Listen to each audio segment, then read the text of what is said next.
Welcome to this edition of Rattling the Bars. I'm your host, Mansa Musa. When we think about prisons, and we think about prisons in rural America, the first thing most people think is that the rural community wants the prison. It's the number one source of the economy for the prison. I even had this thought all the time. I even repeated that rural America, prisons, number one industry, and in most cases it is. But I also thought that like the people in these communities wanted these prisons. That they like, yeah, we want this. This is recession proof. As long as we got people locked up, we got jobs. But this is not the case. Today we're talking about a new proposed mega prison in Arkansas, a project that has drawn widespread local opposition, even in one of the state's most conservative areas. Reporter Lauren Gill writes about it in her recent Bolt magazine article, The Prison Next Door. She details how the plan for a massive new correctional facility has shaken the small rural community of Franklin County. To give you a sense of the scale, Franklin County has about 2,600 residents. The proposed prison would house 3,000 people. That's more prisoners than locals. Joining me today are Lauren Gill, who wrote the article, and Natalie Cadena, the executive director of Gravel and Grit, a local organization leading the fight to stop this project. Lauren and Natalie, welcome to Rattling the Bars. Thank you Thanks for so having me. much. All right, so let's start with why the opposition, okay?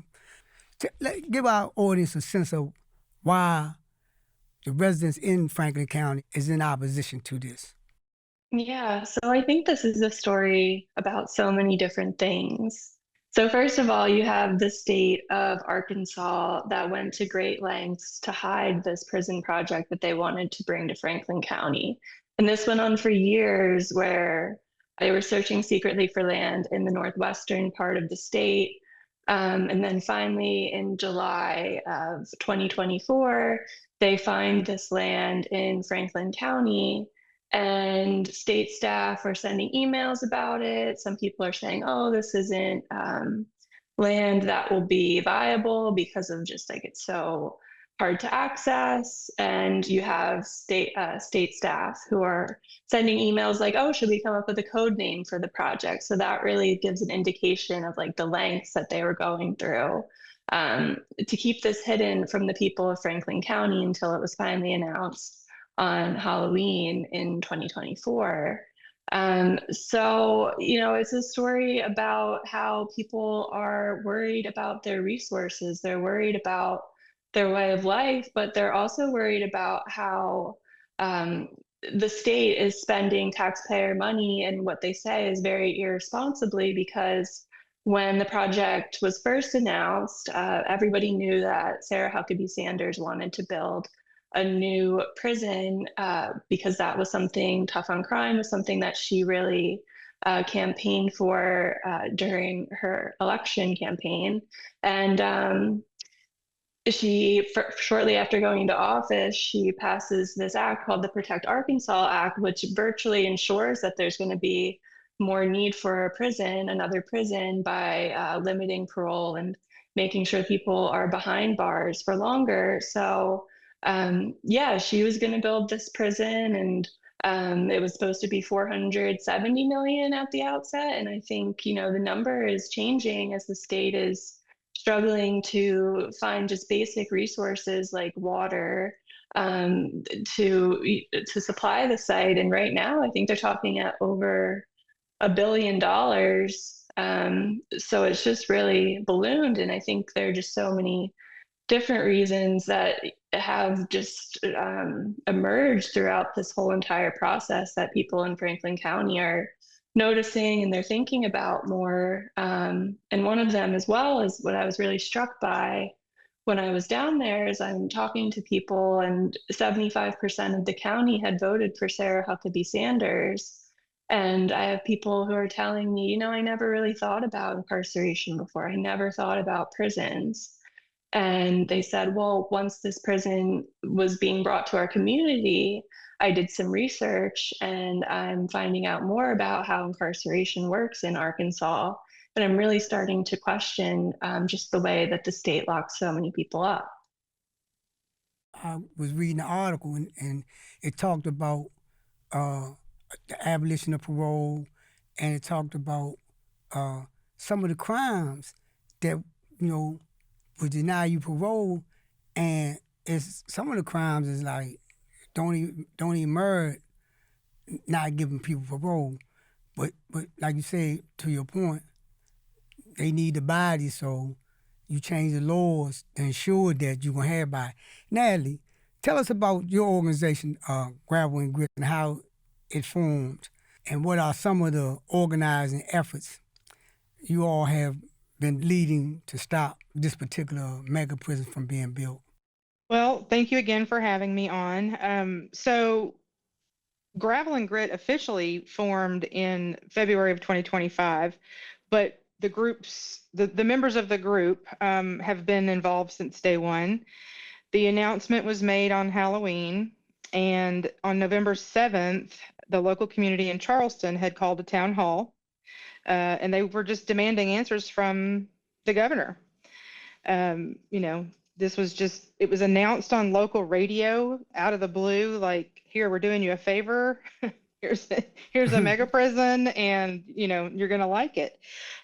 So immediately there was a response, and there was a group of people that formed an official board called the Franklin County and River Valley Association, and they are still active in this process.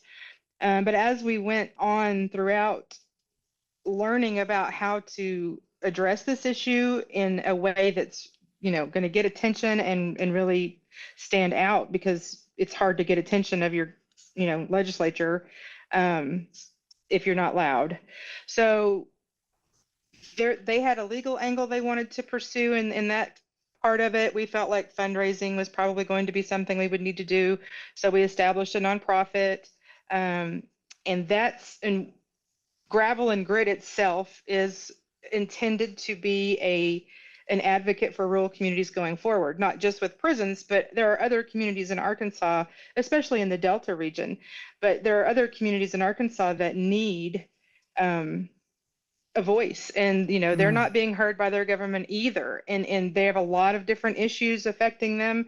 So we want to carry this on to that eventually, but for the time being, we're singularly focused. We are a nonpartisan group because, as Lauren pointed out, Franklin County is 75% Republican, and they all voted for Sarah Huckabee Sanders. Our group has established and agreed that we all have different beliefs on incarceration and just how to address public safety in general. So that's not what we're going to argue about. We're going to argue right now.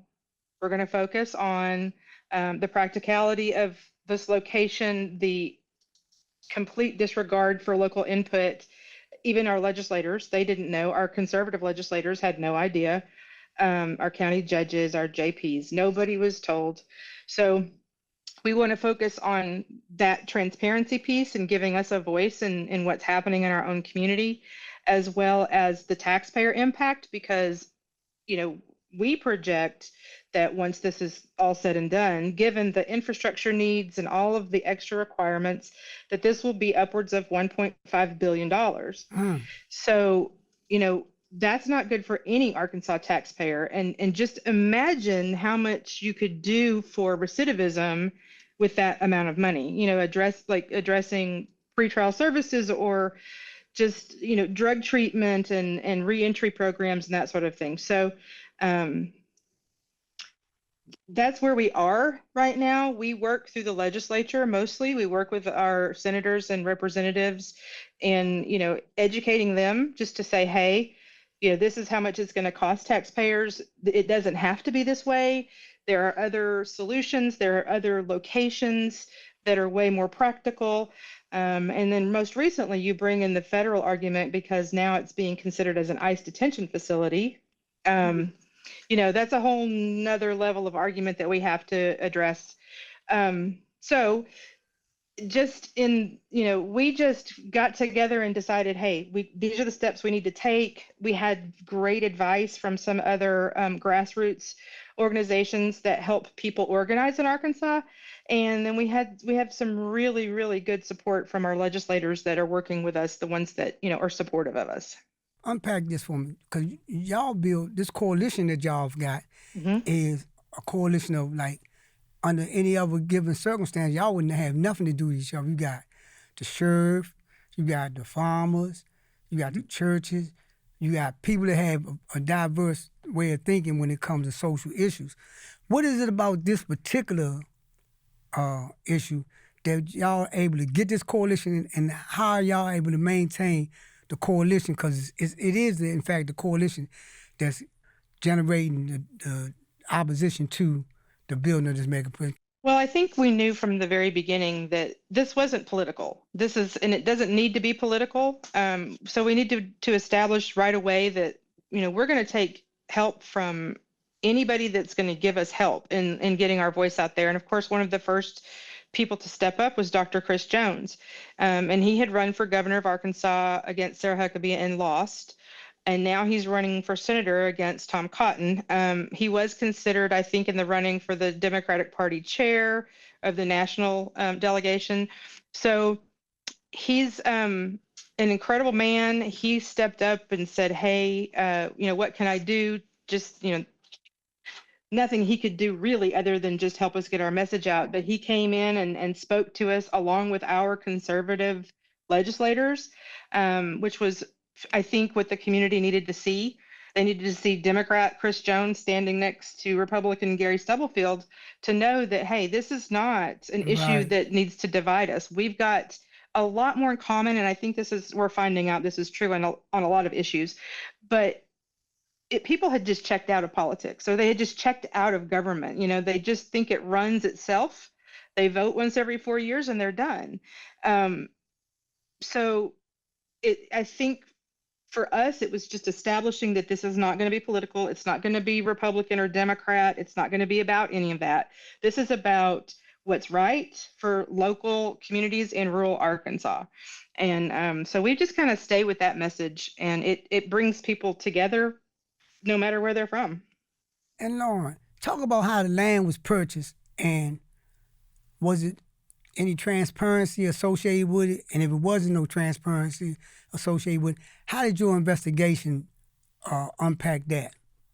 Yeah, so this story was honestly a reporter's dream because the coalition had gone ahead and asked for public records, hundreds of pages of public records tracing how the state went about buying the land for the prison, and then any conversations afterwards, and as they continued to procure various contracts and things related to the prison site. So I was given hundreds of pages of emails showing how the state had 25,000 sites that met the criteria for what they were looking for, which was like 60 miles away from other ADOC prisons, had like flat land and some available infrastructure, as well as access to workforce. So like, obviously those are all very vague things that they were looking for, but eventually the state narrows it to 6,000. They visit 14, and then they find Franklin County through, it was listed on like a rural land website in July 2024, and an intern finds it, sends it to the person who is supposed to be in charge of finding the land. And then they kind of go from there. By the end of the month, they're in contract for the land, but don't announce it, obviously, until Halloween, and then would later say at the town hall meeting that, well, we didn't want to announce it because we were afraid that there would be a bidding war for it, which raises a lot of questions since they're already in contract for it. But yeah, that's how they went about getting the land, which is 815 acres. It's when I was down there, I just kept hearing from people like they didn't understand how there was going to be a 3,000 bed prison built there because people would try to build fence posts or put in like basic infrastructure, and it would take them forever to just nail through the sandstone that was all over Mill Creek Mountain, which is the area that the prison's being built and the surrounding area. So yeah, there's a power line that runs through the property. But other than that, it's extremely rural. You get to it by a very narrow 2-lane road. And yeah, it's just super rural. So it was definitely raising a lot of questions for me about how they plan to support not only the prisoners and staff, but like family who are visiting, other people who would be needed to support this prison in Franklin County. And Natalie, what's the status of it now? What's the current status of the prison plan, and who's still really pushing for it, or is everybody opposed to it? And where it's staying at right now as far as the prison plan? Well, if anybody's for the prison, they have not spoken up to us. I mean, they may call their legislator and say, hey, yeah, I want it, but they're awfully quiet if they do. And just knowing the town and the way that information travels and that sort of thing, there is, even from our sheriff and our judge and all of the county officials, a resounding opposition. So I don't necessarily think there are a lot of supporters in the communities. I'm sure they exist, but I don't think that they are the majority by any means. So the current status is that it's in limbo. It does not have funding because we were able to convince the legislators during the last general session that they needed to do the more homework on the cost of this prison and the site feasibility and all of the things that we were, seeing as dangerous to taxpayers for sure. So they voted against it. It was a 3/4 majority vote. 75% is what they had to reach in order to pass appropriations, and they could not. They voted on it 5 times in session, and it failed 5 times. So that halted the full-blown charging ahead piece of it. But there were still $75 million that had previously been appropriated by Governor Hutchison before Sarah Sanders was elected for the expansion of the existing Calico Rock detention facility, which is one of the only facilities in the state that maintains full staffing. It is truly a community, like you spoke about in the beginning, that embraces that, because that's their only job. The school district and the prison are the only source of income. And so that's the community they become. And they were asking for more beds. So they took that money and then have spent at least $2 or $3 million already on just really nothing. Paperwork. Really, they've drilled wells, which they didn't find water when they drilled the wells. So the only other things that we're seeing come across on their, as far as what we're paying for, is Vanier, the company that they hired to be the owner's representative. We're paying for, paperwork and administration fees, and that's all that we paid for so far. As far as who is for it and who's pushing for it, Governor Sanders made this part of her platform when she was running for governor. She has a handful of legislators who are very loyal to her. Bart Hester and Ben Gilmore are two. Ben Gilmore actually helped author the Protect Act. And some of them were conservative. The Speaker of the House is Brian Evans. There's a group of them that are very loyal to the governor, and they are all, on board with her. So that's where the push comes from. But, if you look into the whole story, our Board of Corrections does not speak to the Department of Corrections or the governor's office in a constructive manner. They have a lawsuit. The Board of Corrections is suing the governor. They fired her chosen Board of Corrections secretary that she brought in from Arizona. So there's a lot of contention just going around the issue anyway. which kind of helps our case because we can Right. maintain contact with the Board of Corrections about the reality of the facts, and it helps us develop a relationship with them. Let me ask you this, Natalie. What about now? Y'all and both of y'all can weigh in on this if y'all want to. You spoke about the prospect that it might become an ICE detention center. With that comes money. Do y'all sense the legislators and the governor looking in that direction? Well, I'll go first because I don't know. I mean, I'm sure Lauren is way up to date, but this was just a very, very recent development. It just happened a couple of weeks ago that they announced that ICE, well, we actually just stumbled upon it. One of our sheriffs was patrolling the area and noticed an out-of-state plates right there at the prison site, pulled over to talk to him, and they said, well, hey, we're ICE agents from Louisiana looking to make this a potential detention facility. So again, no communication amongst our legislators, just completely blindsiding, the local community.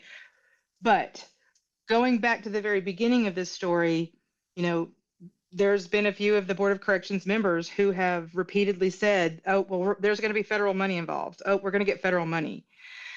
So there seemed to be this rumor, at least among them, that they knew somewhere federal money might come into play. And we were only we did think of ICE, and we thought also of some of the infrastructure money that the grants that can be applied for. But as soon as this was announced, we were like, there's the federal money. The thing about federal money is that with it come more stringent requirements, I guess, So, for example, alligator Alcatraz was initially stopped by the Seminole tribe, and then the EPA came in and said, well, you didn't do any of your preliminary work, so, we can't support you being open down there. And so this is the same situation. There's a very delicate water table up there. Water doesn't exist in the area. I think anybody would realize that it's not a practical or suitable site, that did the little bit of homework that we've done. But sometimes with federal money, they just don't care. They're just going to go ahead and do it anyway. We're trying to prevent that from happening. We have contacted our federal delegation of senators and representatives, hopefully that they will weigh in, because until now we really hadn't needed to involve them. But we are trying to educate them as quickly as we can and get them to come in and support us on this. Lauren, talk about the economic impact if you can. Of This is, or how they push it, because that's what the governor said. The governor said, and this is like the playbook that all of them say. This is going to be money's going to be more money, and money's going to be used to, and then they label a host of social programs or social things that communities need, where the money will ultimately go. But it's been my experience that the money will never go there. Yeah, so when the prison was announced on the radio, Sarah Sanders said this is going to be the single largest investment in Franklin County. So after having visited there, I was really interested in what rural prison building looks like.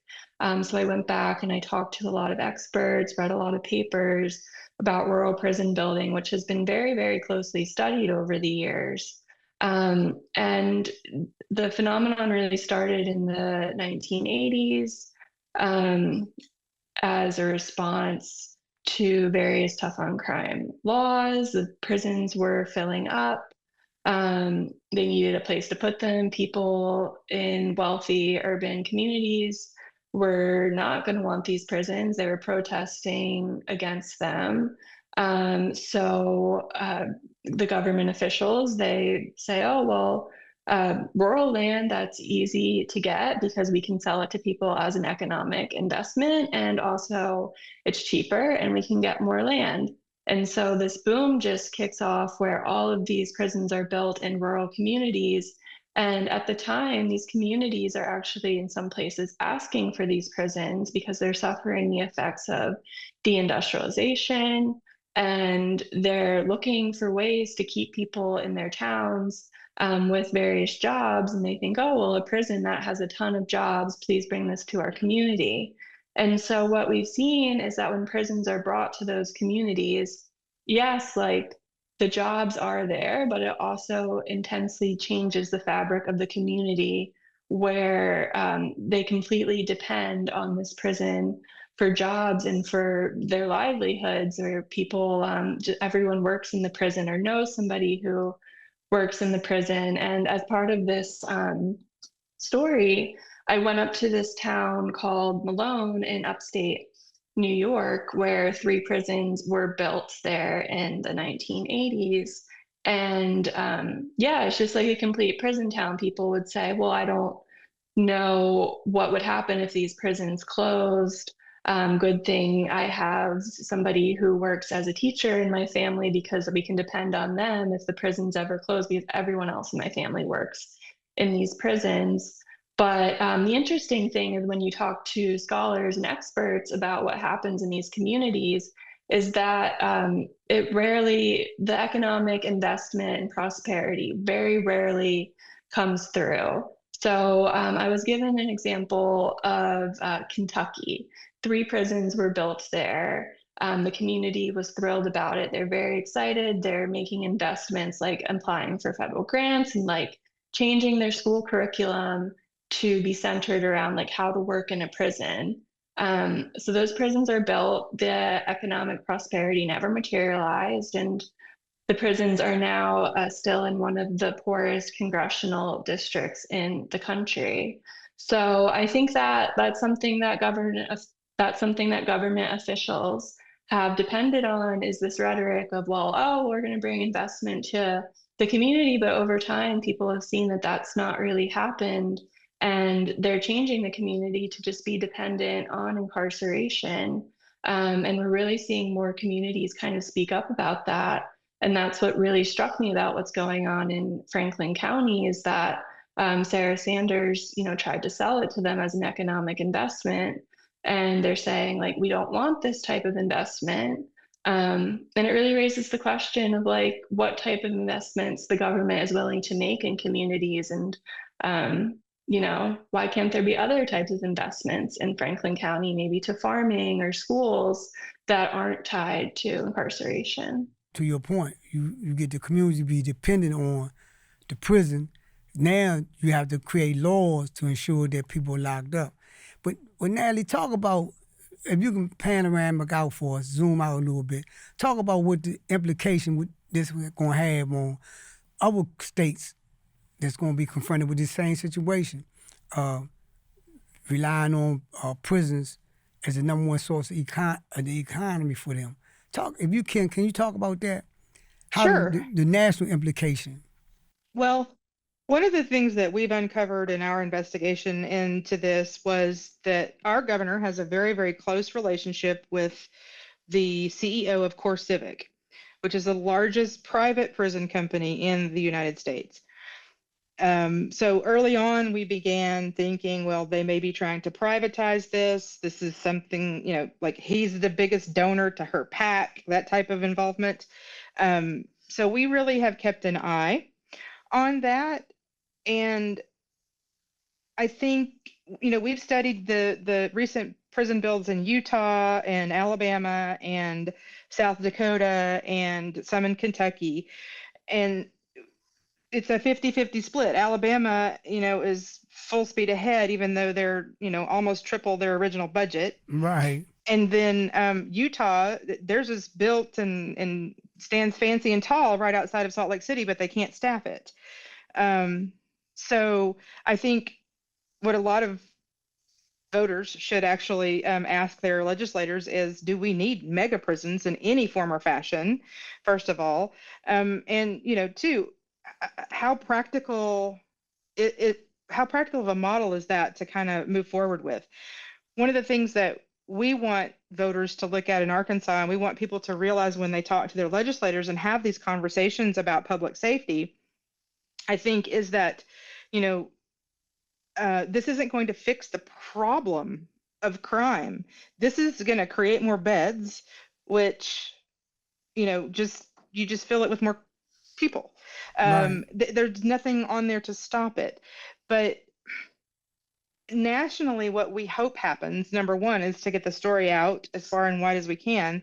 But two is that, they'll take a really close look at the options in lieu of mega prisons, community policing. For example, in Franklin County, the residents there passed a jail tax. They knew their jail needed an upgrade. It was an old building. It needed a lot of things. So they passed a tax and they did that. And now they're able to take care of their inmates. They can give them the services that they need to give them. They're not overcrowded. They can still hold some state inmates in transports and that sort of thing. So it's a working facility for exactly the size that we need it to be in Franklin County. And we did that as taxpayers. So community policing and community facilities and regional facilities make more sense in my mind. And this is me speaking personally, not necessarily on behalf of Gravel and Grit. But that is what the data says. The data says that there are other ways to solve these issues and to take care of the incarcerated that don't involve, billions of wasted tax dollars on something that's surely to fail. Right. And Lauren, as we close out, you've done historical studies on prisons in Franklin County, in New York, as well as other places. What do you think that at the end of the day, what do you think is going to be the outcome of this situation as far as build, don't build, find a backer, don't find a backer? I honestly don't know. And that's one of the more interesting things about this story is that everything has been so surprising along the way. I started reporting it in November 2024 and it came out last month. So obviously that was a lot of time and so much happened in that time, including just like the rise in opposition. And then you have the legislature voting against funding. And now, you have even more opposition coming from the legislature as more details of the project leak out. But again, the government is at play here, and the government is a powerful force. So I think it'll be really interesting and important to see what ends up happening, especially knowing that so many people in Arkansas don't want this prison. So the senator who represented this district from the very beginning, Senator Gary Stubblefield, he grew up and still farmed about 5 miles away from where the prison is proposed to be built. He passed away in September. And so his Senate seat is vacant. The governor announced that she wanted to have a special election to refill it in November of 2026, which would have left Franklin County without representation for 400 days or more than. So then she heard people screaming about that. So she said, okay, well, we'll shorten it and we'll make it in June of 2026. But that is still several weeks after the fiscal session. So that leaves the people of Franklin County, who probably have the most, stake in anything going on in the state right now, without representation to vote. So that's another piece to this puzzle. That's another part of it that we're having to fight. In fact, there's a lawsuit that was just filed today. So we'll see kind of what happens with those things. But that's just the latest update and all of the things that's going on there. Thank you, Lauren Gill and Natalie Cadena, for Rattling the Bars today. How can our audience stay in touch with you? Yeah, I'm on Blue Sky. So we are all over social media, just about any platform that we can get our message out on. We exist, but our URL to visit our website is www.gravelandgrit.org. I really want to thank y'all for coming in and talking about this. We ask our audience to stay on top of this and look at this. This is going to be a lesson in two things: civic opposition to unpopular legislation, and or how the government continues to not represent the people that they was elected to represent and get this particular mega prison built. We want you to look at these stories and really evaluate them and weigh in on them. We ask that you continue to support Real News and Rattling the Bars, because guess what? We actually are the real news.